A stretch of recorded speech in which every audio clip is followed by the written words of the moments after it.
നിങ്ങളിപ്പോൾ കണ്ടുകൊണ്ടിരിക്കുന്നത് ഒരു ബ്ലാക്ക്ബെറി ഫോണല്ല, ഇതാണ് ലിലിഗോ ടി-ഡെക്ക്. കാണാനായിട്ട് ബ്ലാക്ക്ബെറി ഫോൺ പോലെ തോന്നുമെങ്കിലും ഇതും ഒരു ESP32 ഡെവലപ്മെൻറ്റ് കിറ്റാണ്. ടി-ഡെക്കിൻ്റെ ഫീച്ചേഴ്സ് നോക്കുകയാണെന്നുണ്ടെങ്കിൽ 2.8 ഇഞ്ചിൻ്റെ IPS LCD ടച്ച് ഡിസ്പ്ലേ ആണ് വരുന്നത്. കോട്ടി കീബോർഡ് കൊടുത്തിട്ടുണ്ട്, ട്രാക്ക് ബോർഡാണ് വരുന്നത്, മൈക്രോഫോണും അതുപോലെ സ്പീക്കേഴ്സും കൊടുത്തിട്ടുണ്ട്. 3D പ്രിൻ്റർ കേസ് ഇതിലൂടെ കിട്ടത്തില്ല, നമ്മൾ സെപ്പറേറ്റ് ആയിട്ട് കസ്റ്റമായിട്ട് പ്രിൻറ്റ് ചെയ്തെടുക്കണം. ടി-ഡെക്ക് വരുമ്പോൾ ഡെവലപ്മെൻറ്റ് മോഡ് മാത്രമല്ല, ഇത് ഉപയോഗിച്ചുകൊണ്ട് സെല്ലുലാർ നെറ്റ്വർക്ക് ഇല്ലാത്ത ഏരിയയിൽ പോലും നമുക്ക് കമ്മ്യൂണിക്കേഷൻ പോസിബിൾ ആക്കാണ്ട് പറ്റും.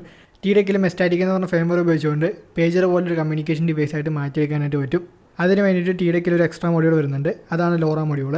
ലോറ മൊഡ്യൂൾ എന്താണെന്ന് അറിയാൻ മേലാത്തവർക്ക് ലോ പവർ റേഡിയോ വേവ് ഉപയോഗിച്ചുകൊണ്ട് കമ്മ്യൂണിക്കേഷൻ പോസിബിൾ ആക്കാൻ ഹെൽപ്പ് ചെയ്യുന്ന ഒരു റേഡിയോ മൊഡ്യൂളാണ്. എൻ്റെ ഇരിക്കുന്നത് നോൺ ലോറ വെർഷനാണ്, കാരണം ഇത് ഇന്ത്യയിൽ ഉപയോഗിക്കാനായിട്ട് കുറച്ച് റെസ്ട്രിക്ഷൻസ് ഉണ്ട്.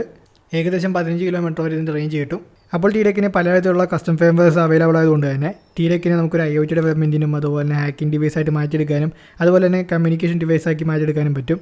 അപ്പോൾ ഈ ഒരു വീഡിയോ നിങ്ങൾക്ക് യൂസ്ഫുൾ ആയിട്ടുണ്ടെങ്കിൽ ഇതുപോലത്തുള്ള റേ ടെക്നോളജി കണ്ടന്റും അതുപോലെ cyber security and hacker related video കിട്ടാനായിട്ട് ഈ ഒരു പേജ് ഫോളോ ചെയ്തു.